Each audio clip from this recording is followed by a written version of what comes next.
have a kettlebell workout for you guys today. I was looking through my old Instagram and I found this one, and I remember it being one of the hardest ones, so I'm a little bit nervous, but it should be good. I'm going to do outside, so I'm going to do a voiceover because it's hard to talk while you're outside, but you'll do a little warm-up, you'll do the main workout, and then a little burnout at the end. So the main workout consists of 4 different couplets, so that's just 2 exercises back to back. The first one has an emphasis on hips, glutes, quads. The second one is all about shoulders. The third one is about pulling muscles, so your back. And then the fourth one is all about your core. So you'll do exercise A and B, 5 reps each, 10 reps, 15, 20, 15, 10, 5. So you're going up and down a little pyramid, okay? And then you'll move on to the next couplet. And then you'll move on to the next couplet. So it's a lot, it's a tough one. Hang in there. If you need, you can modify by just doing fewer reps. So do like 5, 10, 15, 10, 5. That's hard to do math in my head. It's not even math, it's literally just numbers. Or just use a lighter weight. So for this workout, I'm using a 45-pounder for the hips and glutes couplet, the first one. I'm using a 15-pounder for the shoulders because it's a smaller muscle group, smaller weight. And then 30-pound for the pulling and core one. So you can make do with like 1 heavier weight and 1 lighter weight. Or if you have 3 different weights, that might be great too. So I'm gonna head outside and do a voiceover about what the workout is, but grab your kettlebells and we'll get started. Okay, starting out with our warm-up, you're just gonna do 1 set of the following. Classic 100 jumping jacks to get your heart rate going. Easy peasy. I don't need to describe these. You've done them since 1st grade. Jumping jacks, make them sharp and good. Second part of your warm-up is inchworm Superman. So you're going to crawl out, do a Superman, roll onto your back, plant through your palms, walk back up to a forward fold and stand. Walk out, do your Superman. So lift your arms and your legs, roll to the other side, walk back to your inchworm. I vividly remember one of these sides being harder to roll towards, which is interesting. So just play around with rolling and see how you do. I think looks like that roll was easier than the other side, but anyways, just a little fun thing to work on.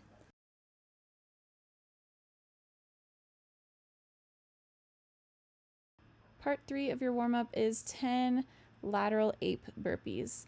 So plant hands, plant feet. You're kind of jumping over to the side and then lower down into your push-up and then squat up. You're not actually going to jump up to a full burpee. You're just going to have those feet in a squat. Ready position for the next rep. 10 total. Getting into the main workout. So couplet number 1, you're going to do a pull through deadlift.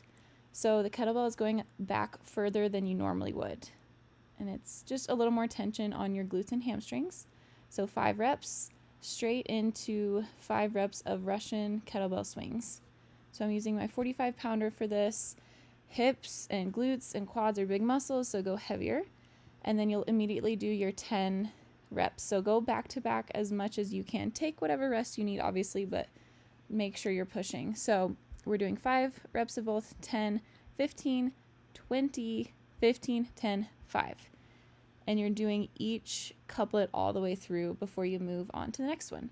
So I finished my pull through deadlifts, and then we're moving straight into those swings, hinging at the hips, making sure you're squeezing your butt at the top, and don't flex your trunk forward too much on these. And then just for fun, doing my 20, my biggest set here. You can see the bell going back behind my feet for the pull through variation, 20 reps, and then straight into those swings, which looks really fun. I wish it went that quickly in real life. All right, couplet number 2, grab your lighter kettlebell. So I'm using a 15-pounder. You're gonna do single arm press, so just an overhead shoulder press, switch arms, 5 on each side. And then you'll move straight into your 5 snatches. So I chose to just switch arms after each time so that my one arm didn't completely die and fall off. And this one's kind of deceiving. So since you're using such a light weight, you'll think it's really super easy at first, and then you'll get into those 20 reps and it'll burn a good bit. So for the snatch, just put the bell in between your legs, power up slightly with your legs, but Make sure you're punching your heel of your hand, your palm up to the sky. And then again, here's the 10 reps. So 10 presses on the right side, 10 presses on the left side, 10 single arm snatches, and then we'll do 10 snatches on the other side.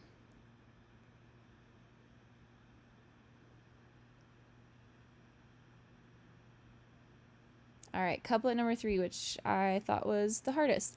You're going to do a single arm bent over row, 5 reps on the left, 5 reps on the right. I chose a neutral grip, so my palm is facing in towards the midline of my body.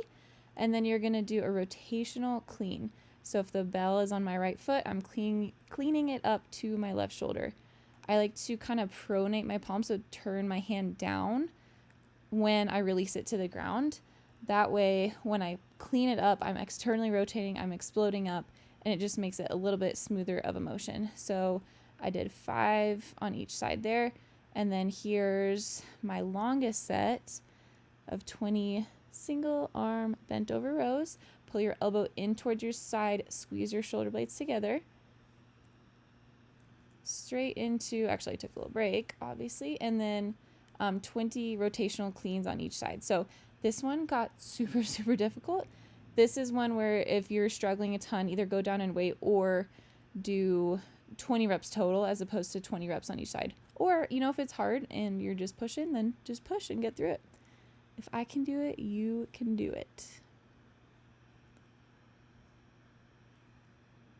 And then couplet number 4 is a Cossack squat and a plank pull through. So Cossack squat is just a lateral lunge. You're going to hold it in that front rack position and lunge side to side to whatever depth you can.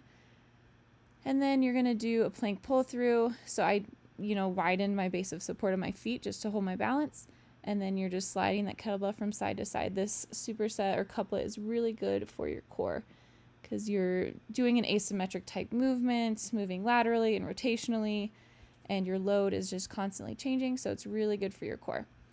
On the Cossack squat, you can see when I lunge over to the right, I do a good job of coming up onto the ball of my left foot. And I don't do as good when I lunge to the other side, just something to keep in mind. Nice straight body for your plank. So everything pretty much other than your shoulder and arms should be staying relatively still. Obviously it won't be totally perfect, but that's the goal. Keep your back nice and flat. Keep your abs pulling into your spine. And then your core and your arms are working with that bell. And then here is my fastest set. That looks like a fun little yo-yo situation. I think I did 20 total as opposed to 20 on each leg. Yep, looks like it. And then 20 pull-throughs total as opposed to 20 on each arm. So yeah, 5, 10, 15, 20, 15, 10, 5 for every single couplet before you move on. And then finally we have a little burnout, which is the exact same as our warm-up.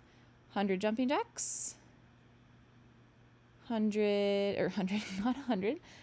inchworm supermans.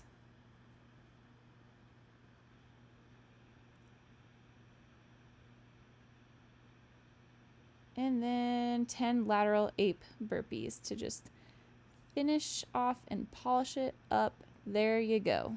Oh man, that was a good one. That third freaking couplet was the hardest. But anyways, yeah, lower the weight if you need. Lower the reps to 5, 10, 5 if you need. Or on those middle 2 couplets where I said per side, you can just do total reps like in the first and fourth couplet. So you could do 20 total reps of those cleans instead of 20 on each side. Just a few ideas, but hope you loved it. If you did, hang around, subscribe so you see the next workout as well. Bye guys.